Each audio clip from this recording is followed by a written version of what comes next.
बस कुर्सी आपने इतने अच्छी दी कि जितनी शादी में भी नहीं मुझे मिली थी।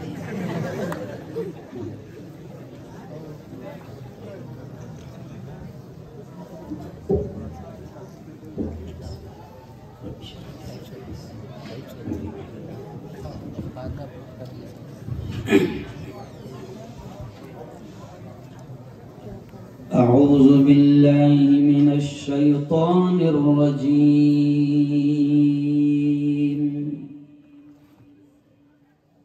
बिस्मिल्लाहिर रहमानिर रहीम।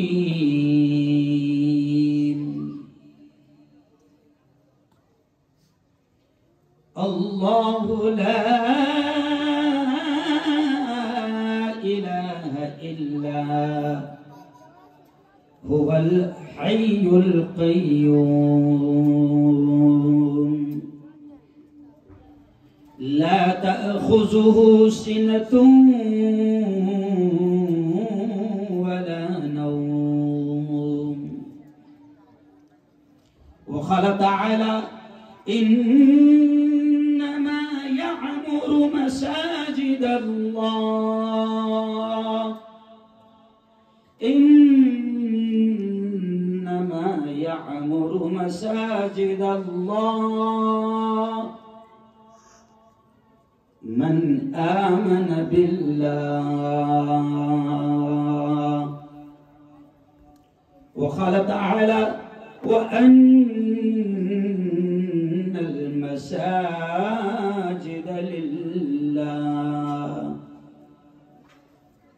व क़ाल तआला फमन यअमल मिथक़ाल ज़र्रतिन खैरन यरह वमन यअमल मिथक़ाल ज़र्रतिन शर्रन यरह। व क़ाल रसूलुल्लाहि सल्लल्लाहु अलैहि वसल्लम मन बना लिल्लाहि मस्जिदन बनल्लाहु लहु बैतन फिल जन्नह औ कमा क़ाल अलैहि स्सलातु वत्तस्लीम।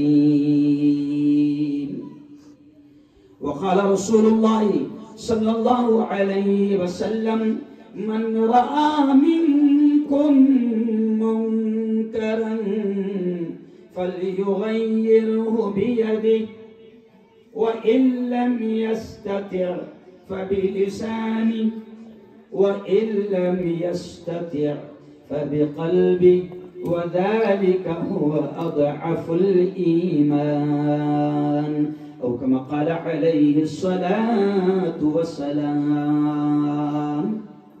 व क़ाल रसूलुल्लाहि सल्लल्लाहु अलैहि वसल्लम खैरुकुम मन तअल्लमल क़ुरआन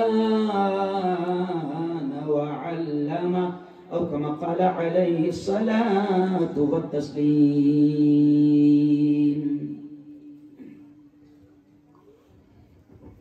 दिल बदल सकते हैं, दिल बदल सकते हैं, जज्बात बदल सकते हैं,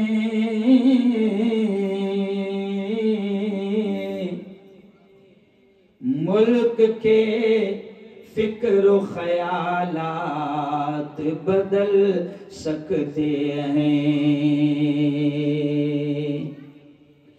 दौर मौजूद के दिन रात बदल सकते हैं,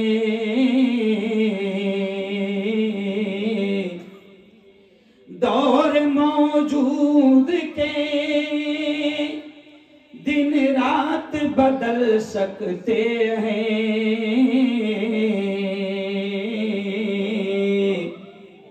हम बदल जाएं तो हालात बदल सकते हैं, हम बदल जाएं तो हालात बदल सकते हैं।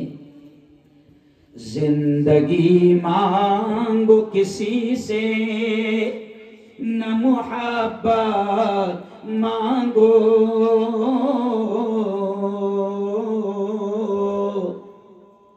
तख्त मांगो न कोई ताजो हुकूमत मांगो। झूठी दुनिया है ये, दुनिया की न शोहरत मांगो,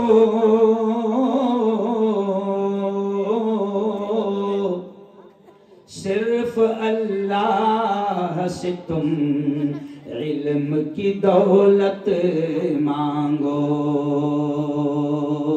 इल्म इंसान को इंसान बना देता है,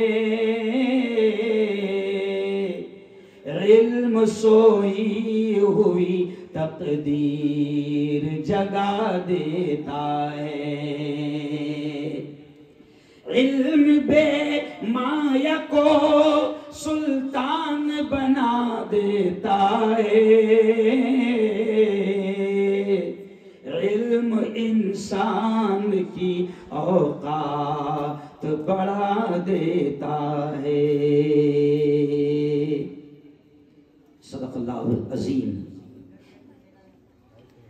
व सदक़ रसूलुहुन नबियुल करीम। स्टेज पर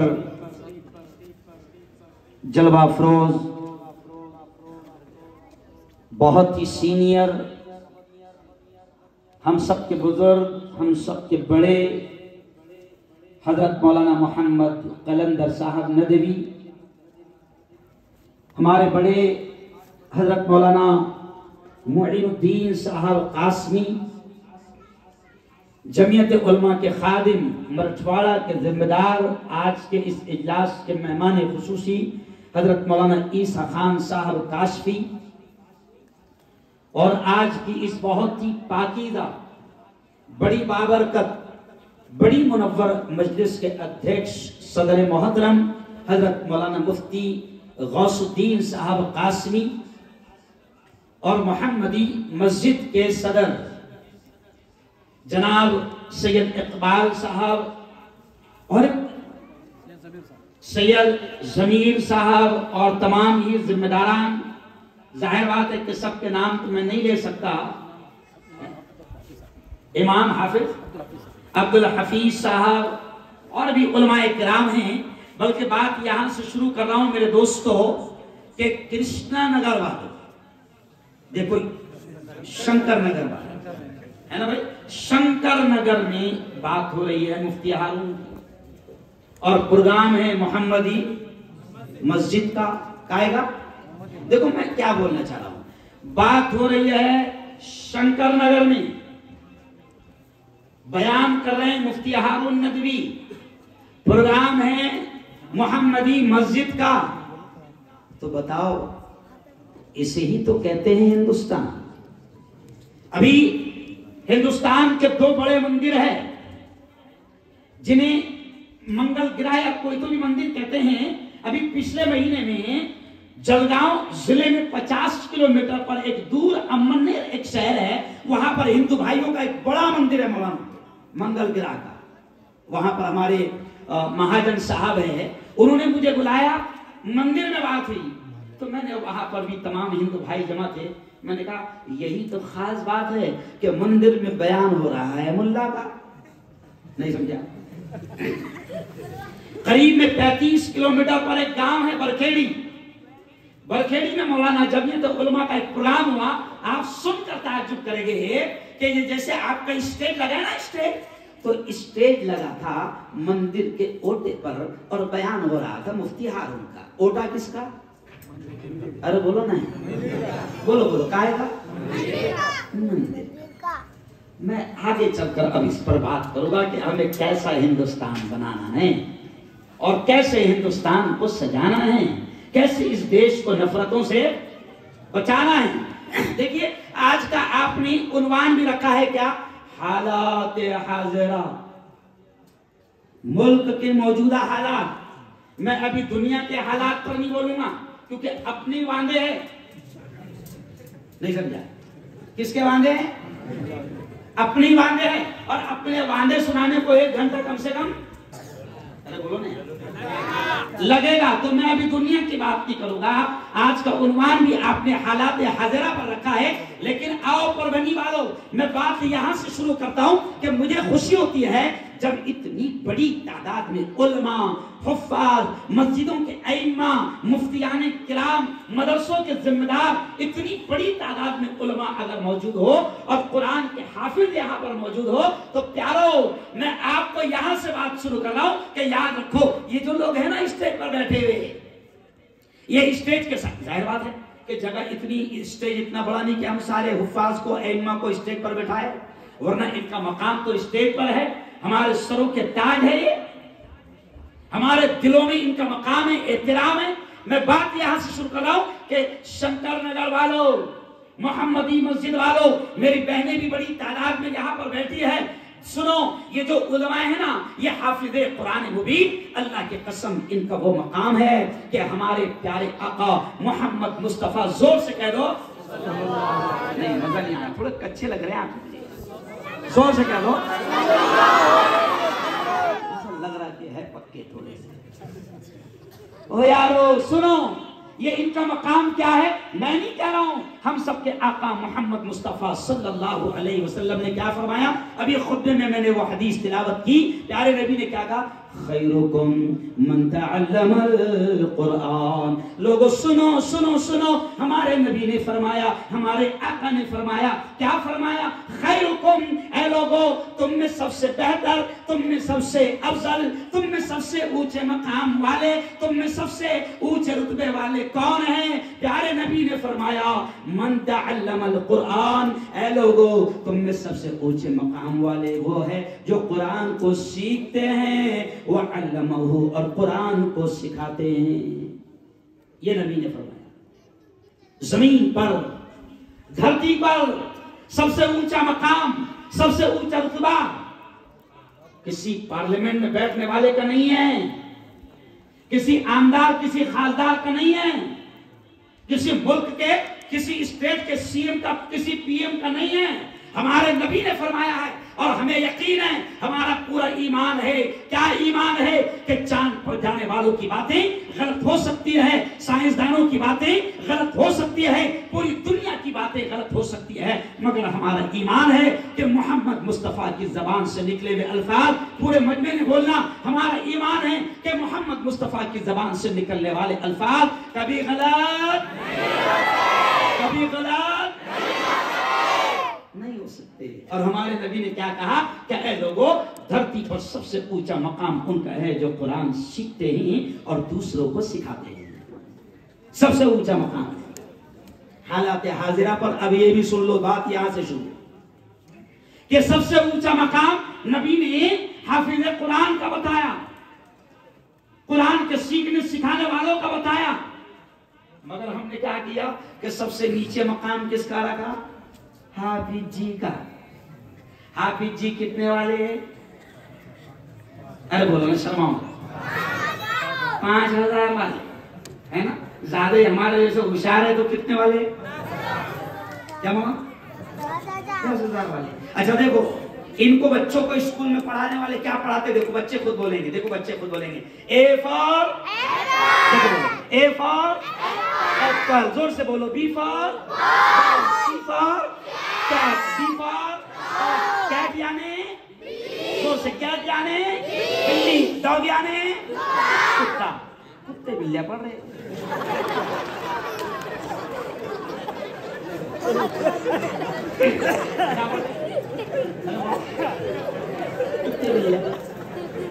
ये कुत्ते बिल्लियां पर हम अपनी, मेरी बहनों सुनो, इन बच्चों को कुत्ते बिल्लियां पढ़ाने पर हम लाखों रुपए खर्चा, अरे बोलो ना यार, कर रहे हैं।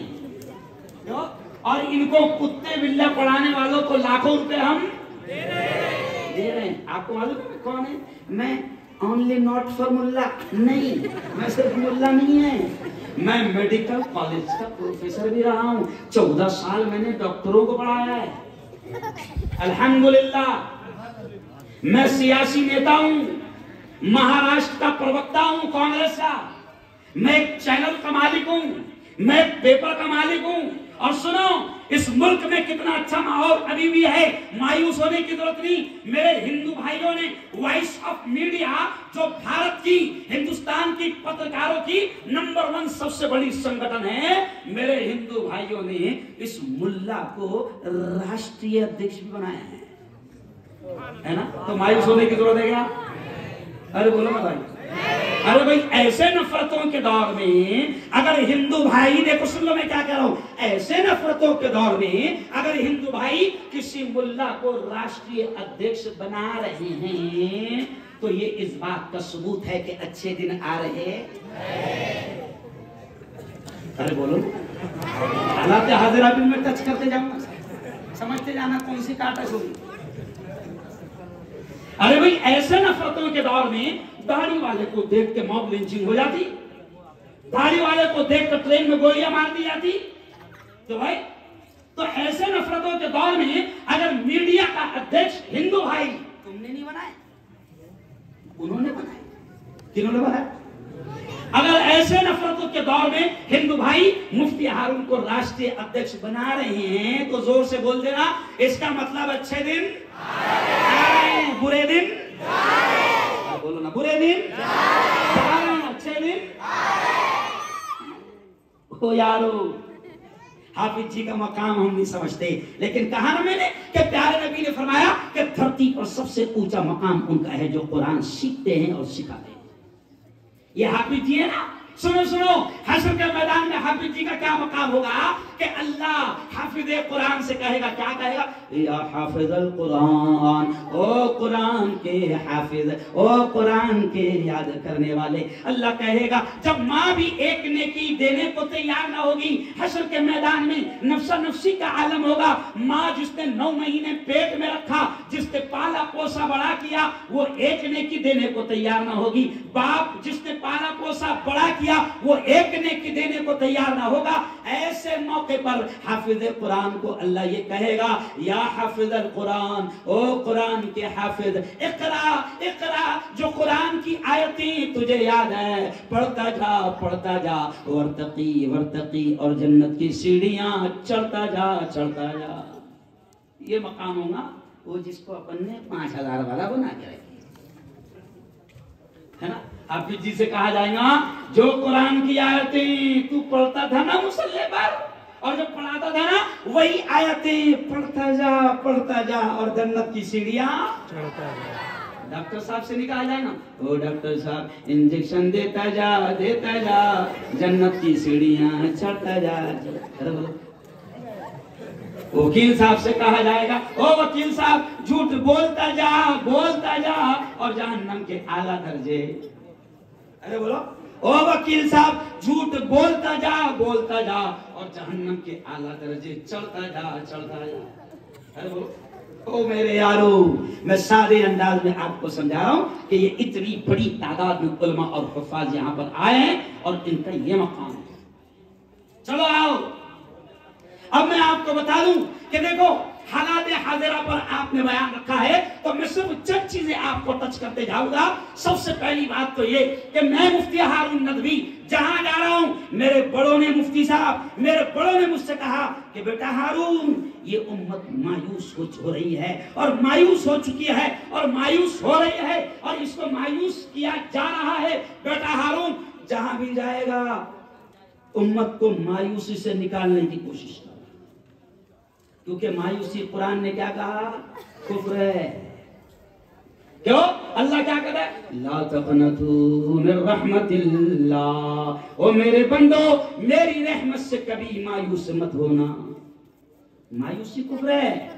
आज ये जो भी हालात बन रहे हैं, हालात आपको सुनाने की जरूरत नहीं, हालात आपको बताने की जरूरत नहीं कि कितनी नफरतें माहौल में पैदा की जा रही है, और कितना जहर इस प्यारे देश में घोला जा रहा है। जिस देश को ये कहा गया था कि मजहब, जिस देश के बारे में कहा गया था कि सारे जहां से अच्छा हिंदुस्तान हमारा, हम बुलबुले हैं इसकी, ये गुलसिता हमारा, और मजहब नहीं सिखाता। मजहब, ये कहा गया था कि मजहब नहीं सिखाता आपस में बैर रखना, हिंदी है हम, वतन है हिंदुस्तान हमारा। कोई मजहब बैर नहीं सिखा था, कोई धर्म नफरत नहीं सिखा था। लेकिन आप ताज्जुब करेंगे कि जो धर्म गुरु बनकर बैठे हैं मौलाना, जो धर्म गुरु, एक तरफ शेर में क्या कहते हैं कवि इकबाल, क्या कहते हैं कि मजहब नहीं सिखाता, कोई भी मजहब कोई भी धर्म नफरत नहीं सिखाता। लेकिन कमाल की बात यह है कि कमीना धर्म गुरु बन के आ रहा और नफरतें फैला कर जा रहा। तो वो धर्म गुरु हो ही नहीं सकता। मैं धर्म गुरु हूं, तुम्हारा मुसलमान हूं, मैं तुम्हारा धर्म गुरु हूं। ये बैठे हैं ना तुम्हारे धर्म गुरु है। और सुन लो, कुरान के मानने वाले हो, नबी के मानने वाले हो तो सुनो, हमारे कुरान ने, हमारे प्रेषित ने, हमारे नबी ने इंसानियत से, मानवता से प्यार और मोहब्बत की तालीम दी है, नफरत नहीं सिखाई है। हम तो जिस कुरान के मानने वाले हैं, सुनो हालात हाजरा, कि हम तो जिस कुरान के मानने वाले हैं, वो कुरान तो हमसे ये कहता है कि किसी एक बेकसूर को मारोगे तो अल्लाह के दरबार में इतने बड़े मुजरिम बनकर जाओगे जैसे तुमने पूरे इंसानों का कत्ल कर दिया है। इस कुरान के मानने वाले हैं। क्यों बोला? कुरान हमें मोहब्बत सिखाता है, मानवता सिखाता है। और जिस नबी के मानने वाले हैं, ये मेरा पैगाम, मैं तो मौलाना अगर हिंदू भाई भी रहते हैं ना बड़ी तादाद में, अपने प्रोग्राम से मैं तो कहता हूं कि हिंदू भाइयों को बुलाया करो भाई। जब वो आएंगे, कम्युनिकेशन होगा, बातचीत होगी, तो गलतफहमियां अरे बोलो दूर होगी। क्योंकि अभी मुल्क में बड़े बड़े शैतान गलतफहमियां पैदा करने के लिए पैदा किए जा रहे हैं। क्यों? सुनो, हम जिस कुरान के मानने वाले हैं, वो कुरान कहता है कि एक इंसान को, बेकसूर इंसान को, किसी एक को मार देना पूरे इंसानों को मारने के बराबर इतना बड़ा जुर्म है।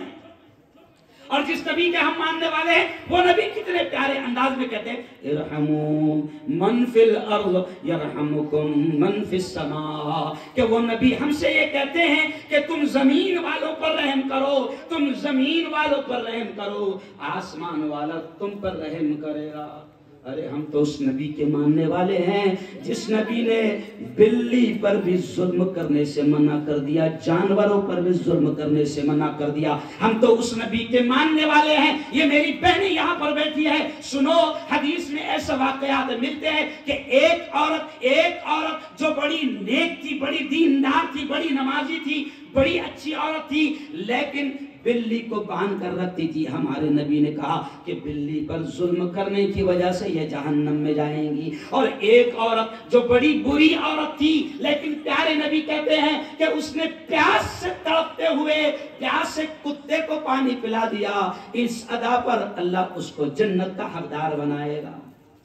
तो हम तो उस नबी के मानने वाले हैं। चलो आओ, अब सुन लो, बड़ी अहम बातें अल्लाह ज़हन में डाल रहा है कि हालात हाज़िरा पर के मुल्क में नफरतों का माहौल बनाया जा रहा है। लेकिन हम मायूस नहीं हैं, बल्कि मेरे बड़े कहते हैं कि बेटा हारून, जहां जा रहे हो उम्मत से मायूसी को खत्म करो। क्यों? उम्मत टूट चुकी है, मायूस हो रही है। क्यों? जुल्म इतना हो रहा है कि हम एक डर और खौफ का हम शिकार बनाए जा रहे हैं। लेकिन सुनो मुसलमानों, ईमान वाले हो ना? अरे बोलो, होना ईमान वाले? अरे बोलो, होना ईमान वाले? तो बोल दो, जिंदगी किसके हाथ? अल्लाह। मौत किसके हाथ? अल्लाह। दोनों हाथ उठाकर बोलो, नफा किसके हाथ? अल्लाह। नुकसान किसके हाथ? अल्लाह। और ईमान वालों का तो ईमान है, मौत जब लिखी है तभी आएंगी। क्यों मौलाना? एक सेकंड भी पहले नहीं आएंगी, एक सेकंड भी बाद में नहीं आएंगी। जहां लिखी है वही आएंगी, जैसी लिखी है वैसी आएंगी। तो फिर डरना किस बात? मायूस मत होना हालात। ये मत समझो यारो, और मेरे यारो बड़ी प्यारी बात कह रहा हूं, ये मत समझो कि नाउजुबिल्लाह अल्लाह सो रहा है। नहीं, पहली आयत मैंने क्या पढ़ा मौलाना? पहली आयत मैंने आयतल कुर्सी की पढ़ा। हम लोग आयतल कुर्सी पढ़ते तो सही, बाबा को बख्शना है तो आयतल कुर्सी पढ़ते, बाबा को बख्शना है चैलम में सीएम में तो आयतल कुर्सी पढ़ते।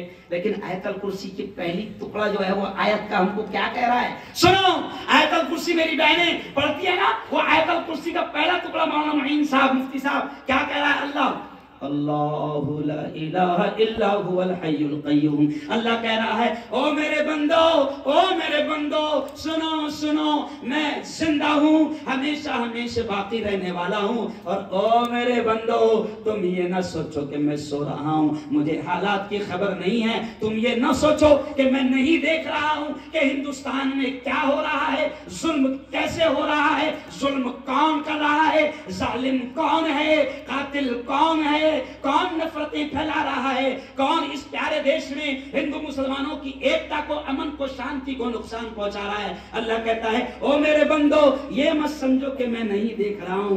अल्लाह कह रहा है, ला ताखुजुहु सिनतुन वला नौम। ओ मेरे बंदो, न मुझे नींद आती है, न मुझे ऊंघ आती है, न मैं सोता हूं, और सोना तो दूर की बात, मुझे ऊंघ भी नहीं आती। यानी अल्लाह सब देख रहा है, कोई टेंशन लेने की जरूरत नहीं, कोई फिक्र करने की जरूरत नहीं। जुल्म जो भी करेगा, इस प्यारे देश में नफरतें जो भी फैलाएगा, इस प्यारे देश में गंदी और घटिया और नीच किस्म की कुर्सी के लिए जो भी हिंदू मुसलमानों को लड़ाएगा, तो कुरान कहता है फिरौन आया। बोलो, फिरौन गया। शद्दाद, बोलो बोलो, शर्माओ मत। शद्दाद गया, नमरूद गया, कारून गया, हामान गया, है ना? तुम भी आए और तुम भी हमेशा थोड़ी रहती कुर्सी। इसलिए अगर बैठना चाहते हो इंसानियत से, तो नफरतें फैलाकर कुर्सी हासिल मत करो। तो हम तो ये कहते हैं, क्या बोला ना, हम तो ये पैगाम देते हैं इस देश के बारे में कि हवेली झोपड़ी सबका मुकद्दर फूट जाएगा, हवेली झोपड़ी सबका मुकद्दर फूट जाएगा। अगर ये साथ हिंदू और मुस्लिम, मेरे स्टेट पर बड़ी तादाद में बड़े बड़े हिंदू रहते हैं, बड़े बड़े पुजारी रहते हैं, तो मैं उनको देखकर ऐसे हाथ करके कहता हूं तो बड़ा मजा आता है कि हवेली झोपड़ी सबका मुकद्दर फूट जाएगा अगर ये साथ हिंदू और मुस्लिम छूट जाएगा। अरे दुआ करो ये प्यार के रिश्ते रहे कायम, ये रिश्ते टूट जाएंगे तो भारत टूट जाएगा। तो जो हमको तोड़ रहे हैं, कोई फिक्र करने की जरूरत नहीं, हिसाब किताब चल रहा है, हिसाब किताब। अरे बोलो ना यार। और मैं एक जुमला ये भी कहता हूं कि हम अपना करोड़ों का हिसाब भूल सकते, मगर वहां 5 पैसे का भी इधर उधर। अरे बोलो, फिरौन तो बहुत बड़ा था, तो भाई फिरौन बहुत बड़ा था, शद्दाद जबरदस्त था, दुनिया में जन्नत बनाया था। नहीं समझा? अपन तो संडासा बना रहे।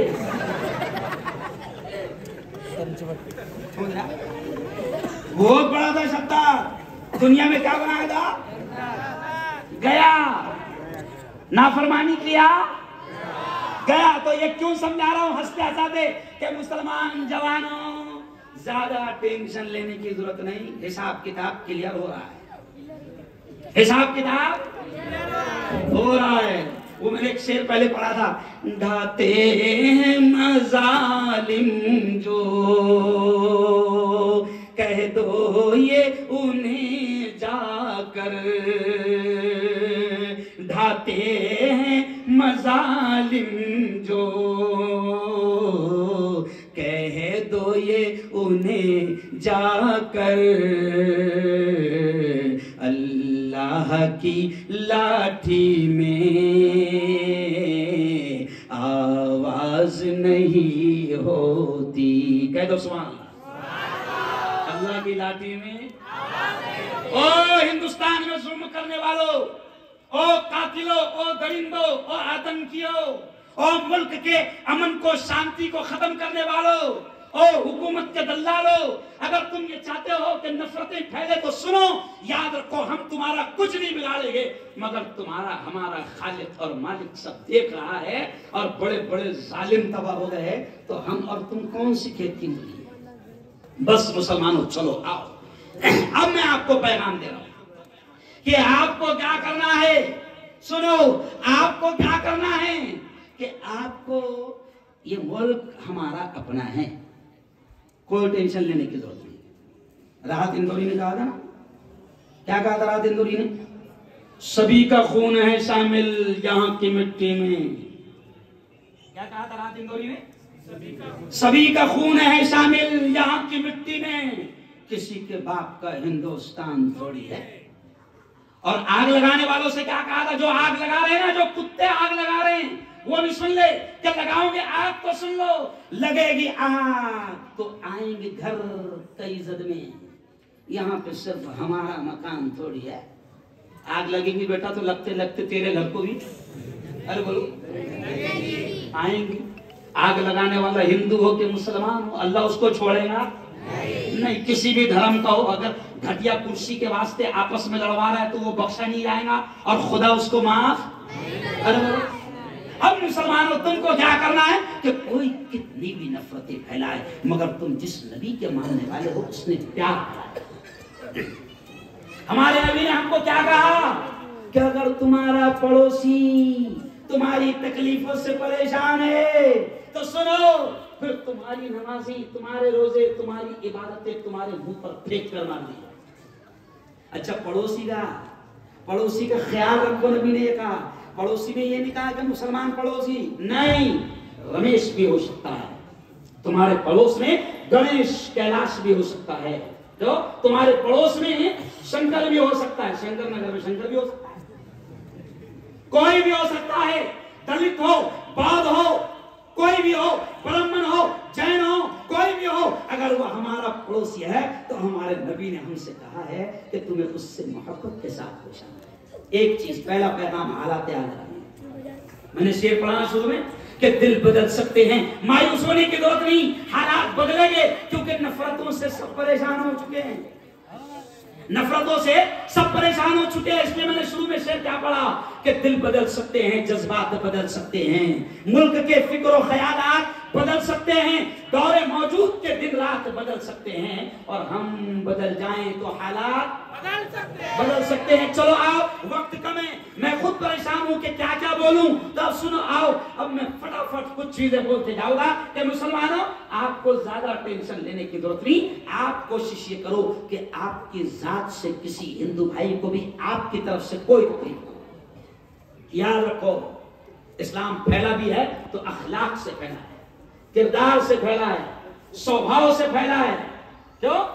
आप पूरी हिस्ट्री उठाकर देख लो कि आपके अखलाक, आपका किरदार, आपका रहन सहन, आपका स्वभाव अच्छा होगा, इंशाअल्लाह। मैं आपको बताऊं, जितने मेरे मुसलमान चाहने वाले, कसम खुदा की मुफ्ती गौस साहब, मौलाना साहब, मेरे जितने मुसलमान चाहने वाले हैं, ऐसे ही मेरे हिंदू चाहने वाले मुझे बड़ी बड़ी हार पहनाते हैं, इस्तकबाल करते, जैसा आप लोगों ने कितनी जोश के साथ फूल भेजे, ऐसे मेरे हिंदू भाई भेजते हैं। वजह क्या है?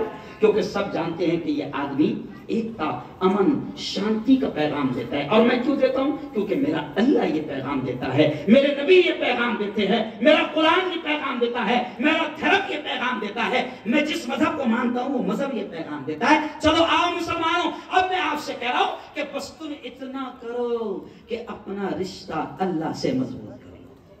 क्या करो? दोस्ती किससे करो? किससे करो?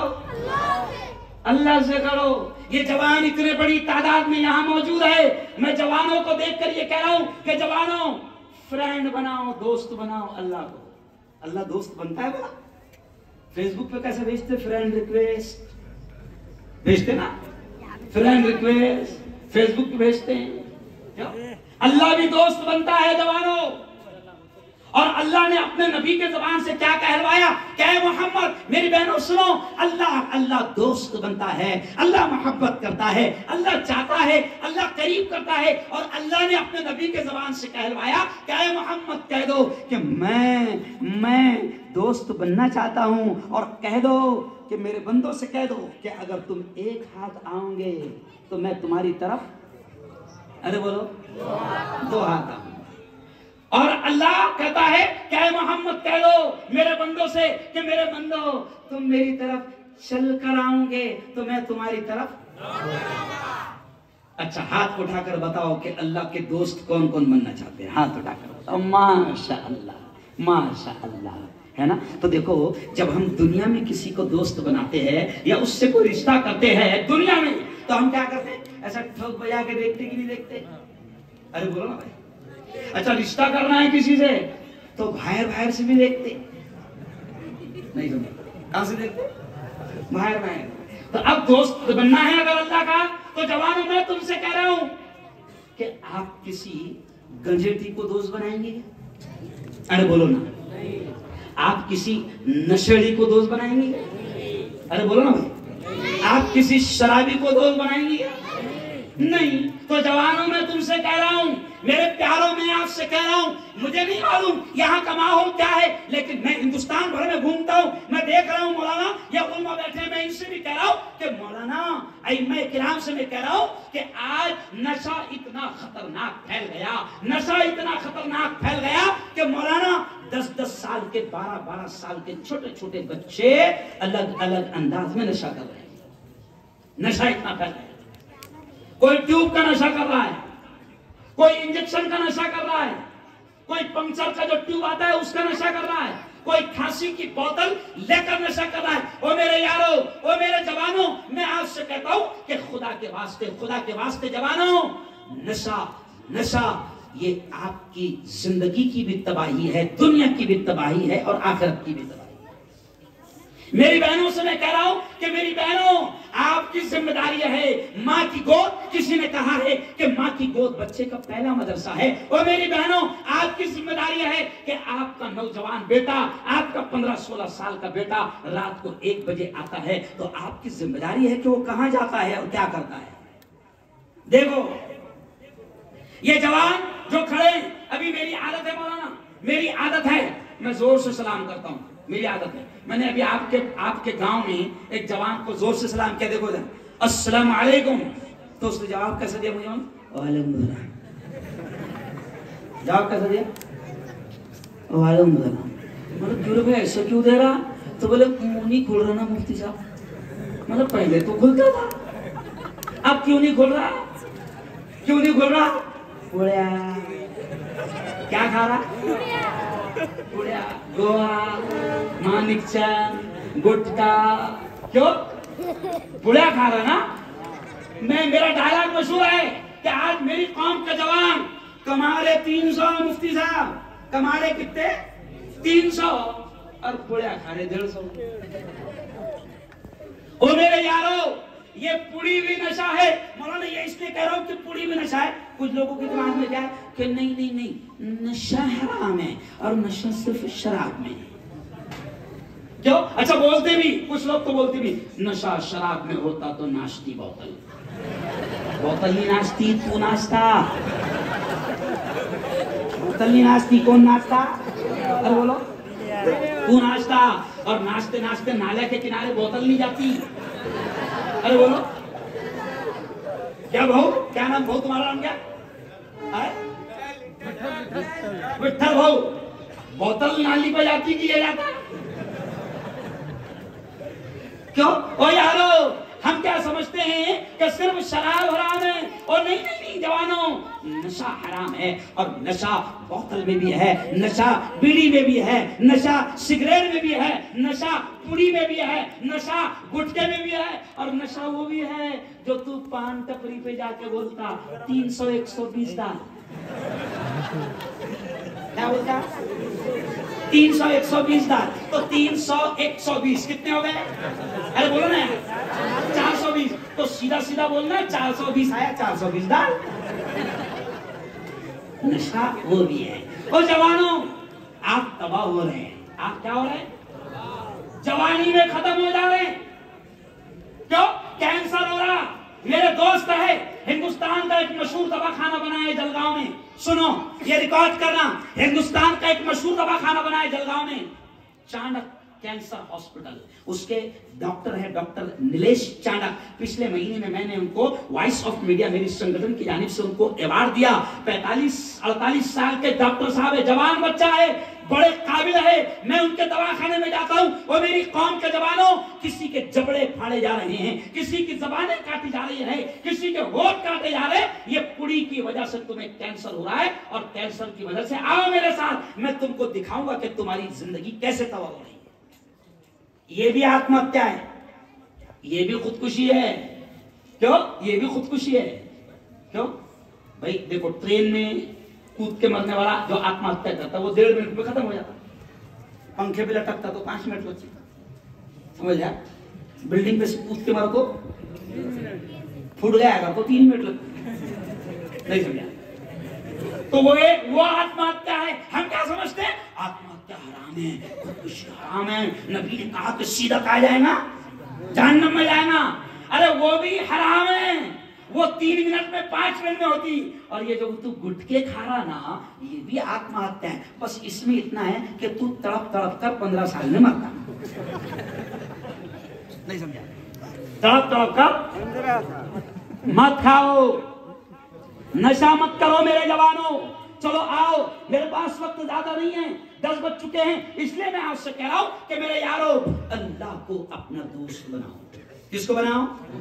अरे बोलो, दोस्त किसको बनाओ? अल्लाह को। और उससे अच्छा दोस्त कोई नहीं, उससे अच्छा दोस्त, अरे बोलो, कोई नहीं। उसको अपना दोस्त बनाओ। और वो दोस्त कब बनाएगा? जब तुम नशे से दूर रहोगे, जब तुम नमाजों की आदत डालोगे, जब तुम अल्लाह के घर को आबाद करोगे। आज मैं मेरी बहनों से कह रहा हूं और आपसे भी कह रहा हूं, कई लोग परेशान हैं कि जिंदगी में सुकून नहीं। ए बेटा, थोड़ा सा ज़हन मत भटकाओ मेरा। कई लोग परेशान हैं कि जिंदगी में सुकून नहीं। कई लोग तो अजीब अजीब तकलीफ लाते मौलाना। कुछ लोग क्या कहते, मुफ्ती साहब कमारा बहुत, क्योंकि हम थोड़े से बाबा भी है, बाबा तो आते ना हमारे पास भी। तो कुछ लोग अजीब अजीब तकलीफ लाते, मुफ्ती साहब आ रहा बहुत, दिख रहा नहीं। सुन लेंगे ये कौन सा आइटम है आ रहा। अच्छा, कुछ लोग क्या आते, मुफ्ती साहब आ रहा, रुक रहा नहीं। आ रहा, रुक रहा नहीं। अच्छा, कुछ लोग क्या लाते, मुफ्ती साहब अल्लाह का दिया सब है, नींद नहीं आई। क्या नहीं आई? नींद नहीं आई। मैं एक मालदार के बंगले में गया, रात भर खूब सोया, सुबह उठकर मुझसे कहता, मुफ्ती साहब बस इतनी दुआ करना, नींद नहीं आती मुफ्ती साहब। मैं तो बहुत सोया, क्यों नहीं आ रही? मैं शॉर्ट में कर रहा हूँ क्योंकि वक्त कम है। तो क्यों नहीं आ रही है? सारी परेशानियों का हल क्या है कि मस्जिदें तुमको बुलाती है मगर तुम जाने को तैयार नहीं। अल्लाह तुमको बुला रहा है मगर तुम जाने को, अरे बोलो, तैयार नहीं। रोजाना अल्लाह दावत देता है, आजा मेरे बंदे, आजा देख नमाज को, आजा हैया अलल फलाह, आजा आजा देख तेरी कामयाबी इसी में है। अभी सोने जाओगे और सुबह जो अजान होगी 5:30 बजे, उसमें अल्लाह की जानिब से ये कहा जाएगा, अस्सलातु खैरुम मिनन नौम। उठ जा मेरे बंदे, उठ जा, देख उठ जा, नींद से बेहतर नमाज है, नींद से बेहतर नमाज है। मगर तू उठने को तैयार नहीं। अब तुझे नींद क्यों नहीं आती कि जब अल्लाह सुलाना चाहता तू सोता नहीं, और जब अल्लाह उठाना चाहता तू उठता नहीं। अल्लाह ने कह दिया कि इशा के बाद सो जाना, ज्यादा बावले चाले, अरे बोलो नहीं करना। मगर तू 1 बजे तक मोबाइल देखते बैठा, क्या देख रहा? 1 बजे तक। अच्छा, कंपनियां क्या कर रही, जवानों, कंपनियां क्या कर रही, तुमको दे रही हो 2 GB डाटा फ्री। तो वो 2 GB डाटा क्यों दे रही? जब कंपनी ने नारा लगाई थी 2 GB डाटा, तो मैंने मेरे चैनल पर बोला था 2 GB डाटा मत दे, 2 रोटी आता। क्या दे? मगर आटा नहीं देगा, वो क्या देगा? डाटा। डाटा क्यों देगा? 2 GB डाटा ले और रात के 2 बजे तक मर। देख आज क्या हो रहा, मेरी कौम के जवान आज मोबाइल में नंगी तस्वीरें और नंगी फिल्में देखकर अपनी जवानी, अपनी दुनिया, अपनी आखिरत दोनों को तबाह कर रहे हैं। अल्लाह जब सुलाना चाहता है सोना नहीं, और जब अल्लाह उठाना चाहता है उठना नहीं। अल्लाह ने कहा अपने नबी की ज़बान से, क्या मोहम्मद कह दो, नौमुस सुबहति यमनउर रिज़्क़, सुबह का सोना रोजी को रोकता है, मगर ये सुबह उठ रहा नहीं। 9 बजे उठ रहा, 10 बजे उठ रहा, और बहादुर गैलरी में आके ब्रश कर रहा 10 बजे। देखो देखो कोई टेंशन नहीं, अभी उठा मैं। अरे जब नबी ने कह दिया कि सुबह का सोना क्या करता है, रोजी को रोकता है, चलो आओ अब मैं अहम बात, बड़ी प्यारी प्यारी बातें मैं बोलूंगा कि अब मैं आपसे कह रहा हूं कि मस्जिदें बुलाती है, आ जाओ आ जाओ, मस्जिदें बुलाती है, अल्लाह की जानिब से बुलावा आता है। मैंने अभी इस हफ्ते के बयान में उन्वानी मेरा था मस्जिदें बुलाती है, तो मैंने नज़म पढ़ा मौलाना इस हफ्ते के उन्वान में, क्यों उदास फिरते हो मस्जिदें बुलाती हैं, क्यों उदास फिरते हो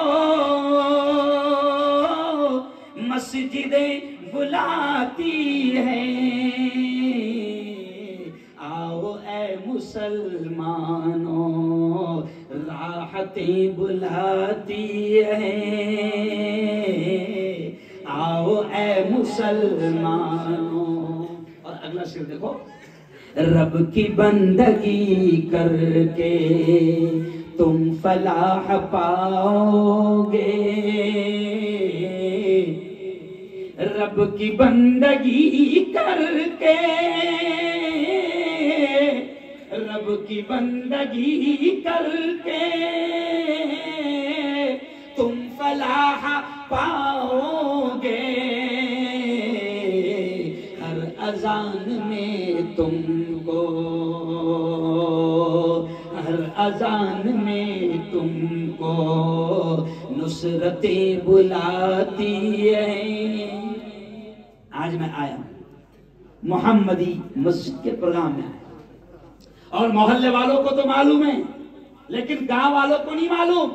गांव के इस मोहल्ले के अलावा जो लोग आए हैं वो भी सुन ले कि आज मेरा मकसद, मैं जाहिर बात है कि न मुल्क के हालात पर पूरी बात कर सकता हूं, न मैं इस्लाह मुआशरा पर बात कर सकता हूं, क्योंकि वक्त थोड़ा कम है। अब मैं आता हूं अपनी अहम उन्वान पर। मैं आपसे कहता हूं कि मोहम्मदी मस्जिद, मैंने मगरिब की नमाज पढ़ाया, थोड़ा इधर ध्यान दें,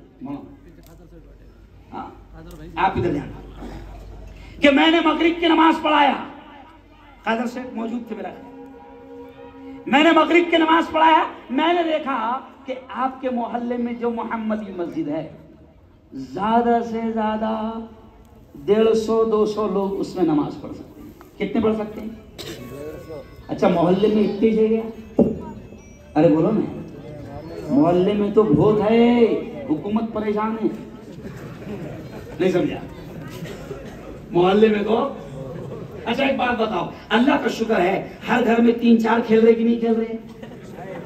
अरे बोलो ना, माशाअल्लाह, अपने यहाँ हर घर में 4-5 खेल रहे कि नहीं खेल रहे?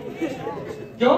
अब मोहम्मदी मस्जिद में मैंने मगरिब पढ़ाया, मैंने देखा छोटू भाई का, हाँ, मैंने देखा छोटू भाई कि उस मस्जिद में सिर्फ और सिर्फ 250 लोग नमाज पढ़ सकते हैं। क्यों भाई? आने वाली हमारी नस्ल, क्यों आने वाला वक्त जो है वो हमारी आबादी के एतबार से मस्जिद नहीं। और यारो, आपका ये इतना प्यारा मुल्क है कि आपके प्यारे मुल्क में कोई आपको इबादत से मना नहीं करता, बल्कि हुकूमत ये कहती कि भैया रोड पर मत पढ़, कहां पर? अरे बोलो, मस्जिद में पढ़। अब मस्जिद बड़ी होनी चाहिए ना, मोहम्मदी मस्जिद। एक बात बताओ मुफ्ती साहब, मौलाना साहब, मोहल्ले में कितने घर है कम से कम? 700। अरे बोलो, 700 घर है अपने मुसलमान भाइयों। कितने घर है? 220 मकान है, 300 के करीब मकान है। अब हर घर में 2 है कि नहीं नमाजी कम से कम? अब मुझे आप बताओ कि मौलाना, अगर हर घर से 2 नमाजी भी अगर नमाज पढ़ने आएंगे तो मस्जिद में जगह नहीं मिलेगी, मस्जिद नाकाफी होगी। मस्जिद छोटी पड़ जाएगी। और यारो सुनो, ये अल्लाह का घर, मस्जिद की अहमियत सुन लो आप। अल्लाह का घर वो होता है, हमारे बुजुर्ग कहते हैं, हमारे बड़े कहते हैं कि मस्जिदों की मिसाल पावर हाउस की तरह होती है। ये देखो, ये आपके लाइट जल रही कि नहीं जल रही? गौर से सुनना, लाइट जल रही कि नहीं जल रही? लाइट क्यों जल रही है? क्योंकि आपके मोहल्ले की डीपी सही है। अगर डीपी में फॉल्ट आया, डीपी फूट गई, तो पूरे मोहल्ले में क्या हो जाएगा? अंधेरा ही अंधेरा हो जाएगा। तो अल्लाह वाले कहते हैं कि किसी भी मोहल्ले की मस्जिद उस मोहल्ले में पावर हाउस की तरह होती है। यानी क्या कि अगर मस्जिद आबाद होगी तो पूरा मोहल्ला खुशियों से आबाद होगा। या हमारे घरों में खुशियां क्यों नहीं, या हमारे घरों में सुकून क्यों नहीं? औरतें बैठी हुई है, मैं औरतों से भी कहता हूं कि औरतें शिकायत करती है कि मुफ्ती साहब मेरा शौहर मुझसे मोहब्बत नहीं करता, मेरे बच्चे मेरी कदर नहीं करते, औलाद नाफरमान हो गई है, लातें मारती है, गालियां देती है, शौहर नाफरमान है, सुनता नहीं, जुल्म करता है। ओ मेरी बहनों, मैं आपसे कहता हूं कि होम मिनिस्टर आप है। होम मिनिस्टर कौन है? अरे बोलो ना। औरतें, घर किसके हाथ में है? 1% ऐसे लोग होंगे जिनके अंदर चलती होंगी। मैं भी नहीं बोला इसमें, मैं माइक पे बहुत जोर से बोल रहा, कसम खुदा की इतना इसका 5 पैसे भी घर में नहीं बोलता। समझ आ? तो अब मैं औरतों से भी कह रहा हूं कि आप अपने मर्दों को, अब बहुत अहम बात करके समझता हूं मैं, आप अपने मर्दों को, आप अपनी औलाद को मस्जिदों में भेजो। जब ये आपकी औलाद नमाज पढ़ेगी ना, तो मैं तो हुकूमत से भी कहता हूं कि हुकूमत कोई ऐसी स्कीम निकाले कि अगर मस्जिद में नहीं गया तो राशन नहीं मिले। वजह क्या?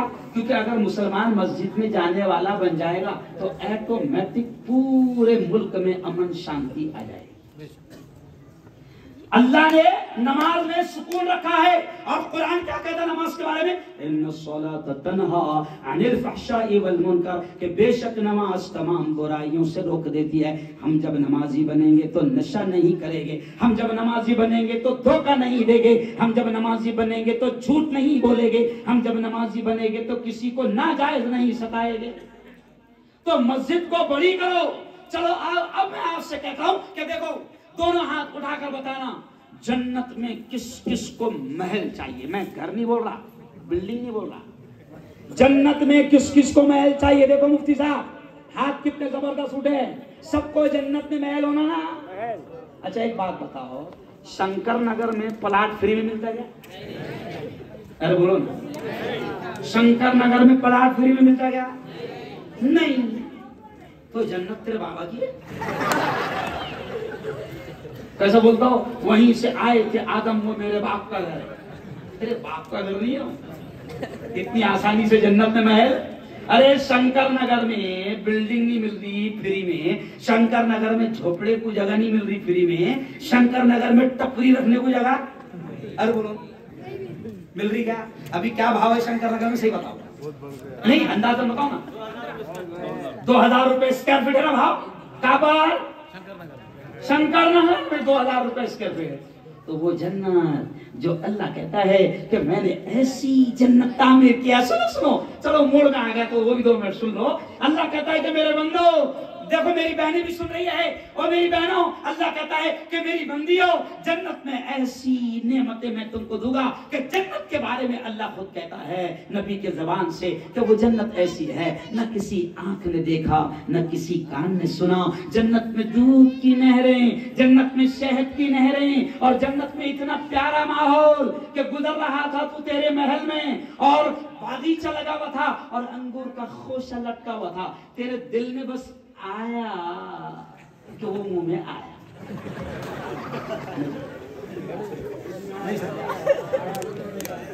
ऐसी जन्नत ऐसी जन्नत चाहिए तो शंकर नगर में 2000 रुपए स्क्वायर फीट का प्लाट है, तो अल्लाह कहता है कि जन्नत में तेरा महल मैं बनाऊंगा। अल्लाह का वादा है। अल्लाह ने अपने नबी की जबान से कहा, क्या कहा? सुनो सुनो, अल्लाह ने अपने नबी की जबान से क्या कहा? मन बना लिल्लाहि मस्जिदन बनल्लाहु लहु बैतन फिल जन्ना। अल्लाह ने अपने नबी की जबान से कहलवाया। क्या कहलवाया? अल्लाह ने कहलवाया कि ऐ मोहम्मद कह दो कि जो जमीन पर अल्लाह का घर बनाता है, जो जमीन पर मस्जिद बनाता है, अल्लाह कहता है बनल्लाहु लहु बैतन फिल जन्ना। नबी ने फरमाया अल्लाह जन्नत में उसका घर बनाता है। अल्लाह जन्नत में बनाए और जन्नत में महल बनाने का मौका अल्लाह ने यहां दिया। कहां दिया? कहां दिया? यहां दिया। देखो दुनिया में जिन्होंने महल बनाए थे वो चले गए, बेवकूफों ने महल क्या बनाए थे? अरे बोलो ना, ताजमहल वाला है कि गया? अरे बोलो ना यार, लाल किले वाला गया, बीबी का मकबरा गया, पंचक्की गया, गोल गुंबद गया, बीजापुर वाले गए। इसलिए तो किसी ने कहा ना, कल जो तन के चलते थे अपनी शान और शौकत पर, शम्मा तक नहीं जलती आज उनकी तुरबत पर। क्यों? अब न वो हलाकू है और न उसके साथी है, जंग जू वो कोरस है और न उसके हाथी है। मैं अच्छा कव्वाली दे समझा? अब न वो हलाकू है और न उसके साथी है, जंग जू वो कोरस है और न उसके हाथी है। कर गुनाहों से तौबा आखिरत संभल जाए, आखिरत संभल जाए। दम का क्या भरोसा है, जान कब निकल जाए, जान कब निकल जाए। मुट्ठी बांध के आने वाले हाथ पसारे जाएगा। धन दौलत जागीर से तूने क्या पाया, क्या पाएगा? फिर हाथ उठाकर बताओ, शंकर नगर में घर होना कि नहीं होना? अरे बोलो ना, हाथ उठाओ ना, यहाँ पर भी होना। तो यहाँ 2000 रुपए स्क्वायर फीट है। अच्छा फिर हाथ उठाकर बताओ कि जन्नत में महल होना कि नहीं होना? मैं जन्नत में घर की बात नहीं कर रहा, डायरेक्ट आएगी। जन्नत में महल होना कि नहीं होना? होना। तो अल्लाह के नबी कहते हैं कि जो जमीन पर मस्जिद बनाता है, अल्लाह का वादा है कि मैं जन्नत में उसका महल बनाऊं। अच्छा कमाल की बात, जन्नत में महल और जन्नत ये अपने गारे की नहीं रहेंगी। नहीं समझा? ये ऐसे सड़ेल पानी के ईंटा नहीं रहेंगी। जन्नत में प्यारे नबी ने फरमाया कि जन्नत में सोने की ईंटें, मुश्क अंबर का गारा, दूध की नहरें, शहद की नहरें। तो इतनी फ्रेश जगह पर अगर महल होना तो कितना सस्ता, कितना सस्ता। देखो देखो कितना सस्ता। मोहम्मदी मस्जिद शंकर नगर वालों, आज आप देखो देखो, आपने हाथ उठाया जैसे ये कैमरे में मुझे कैद कर रहे हैं विठ्ठल भाव, कैमरे में मुझे ले लेना है ना। तो जन्नत में महल होना, फिर एक बार हाथ उठा। ये देखो अल्लाह मियां ने कैमरे में ले लिया और उसका कैमरा खराब नहीं होता, हैंग भी नहीं होता, उसमें वायरस भी नहीं आते, अपना कैमरा हैंग भी हो जाता, अपना मोबाइल। अरे बोलो, मगर कमाल की बात है मौलाना मोइन साहब, दुनिया के कैमरों का हमको डर है। देखो मॉल में जाएंगे, मॉल में तो मॉल में सब पहले देखो, पहले किराना दुकान रहती थी छोटी सी, शक्कर मांगा शक्कर देता था, साबुन मांगा साबुन, तो सामने वाला। लेकिन अभी सब खुला रखे गए मॉल में, है ना। लेकिन मॉल में थैली लेके जाता और कोई भी चीज जेब में डालता गया। अरे बोलो ना, जेब में डालता गया नहीं, बराबर। जेब में क्यों डालता? क्योंकि वहां लिखे रहता खबरदार बावले चाले मत करना, कैमरा लगे रहे, कल व्हाट्सएप पर वीडियो। अरे बोलो आ जाएगी। तो कैमरे का डर वहां नहीं डालता। मैं अभी आ रहा था तो सिग्नल पर गाड़ी मेरे ड्राइवर ने रोक दिया, सिग्नल बंद था। मुझे देखकर और भी 4-5 गाड़ियां रुक गई। दूर से पुलिस वाला देख रहा था, मुझे पहचानता था, है ना। तो वो दूर से करीब आया और मेरे कान में कहने लगा, मुफ्ती साहब सिग्नल पे रुक गए आप, हालांकि सिग्नल तो बंद है। तो मैंने कहा सिग्नल बंद है लेकिन कैमरा लगेला है और आजकल घर को पावती आ जा रही। तो अब पुलिस वाले ने धीरे से बोला मुफ्ती साहब सब लोग कैमरा देखकर रुक रहे। हालांकि 3 महीने से कैमरा बंद है। तो दुनिया के कैमरों का इतना। और यारो तुमने हाथ उठाया कि जन्नत में महल होना, तुमने हाथ उठाया कि जन्नत में महल होना, अल्लाह के कैमरे ने तुमको कैद कर लिया। इंशाअल्लाह जन्नत में महल मिलेगा। लेकिन अल्लाह कहता है मेरे बंदो शंकर नगर में 2000 रुपए स्क्वायर फीट तो जन्नत का महल इतना सस्ता है। मैं आपसे कहता हूं कितना सस्ता है कि प्यारे नबी ने फरमाया जिसने एक ईंट के बराबर भी मस्जिद में जगह ले लिया। कितनी? एक ईंट भी लगा दिया किसी ने। ऐसा नहीं कि वो अकेले सीढ़ियों को बनाएगा पूरी मस्जिद बनाएगा तो जन्नत में महल बनेगा। नहीं, प्यारे नबी ने फरमाया कि जिसने अल्लाह के घर में एक ईंट के बराबर भी हिस्सा ले लिया अल्लाह उसका भी महल जन्नत में बनाएगा। मैं आपसे ऐलान करता हूं क्योंकि अब वक्त खत्म हो गया, हमको दुआ करना है मुल्क की शांति अमन के लिए भी और शंकर नगर के लिए भी, मस्जिद के लिए भी। अब वक्त नहीं, आपका अल्लाह हाजिर नाजिर है, रब देख रहा है और वो आपको कैमरे में ले रहा है। जो जो खड़े रहकर नाम लिखाएगा, मैं आपसे कहता हूं कि हमने तय किया है, एक सिस्टम बनाया है कि एक मुसल्ला, सुने एक मिनट, हमने तय किया है कि एक मुसल्ला, मुसल्ला मीन्स जितनी जगह में एक आदमी नमाज पढ़ता है, जितनी जगह में एक आदमी नमाज पढ़ता है तो एक मुसल्ला सिर्फ और सिर्फ 7000 रुपये उसकी कीमत है। यानी आप 7000 के बराबर आप अपनी जगह गोया के महल अपना जन्नत में फिक्स कर रहे हो। और उसकी बुकिंग कहाँ होगी? यहाँ हो रही है। जन्नत के महल की बुकिंग कहाँ हो रही है? अभी देखो लोग चांद पर गए,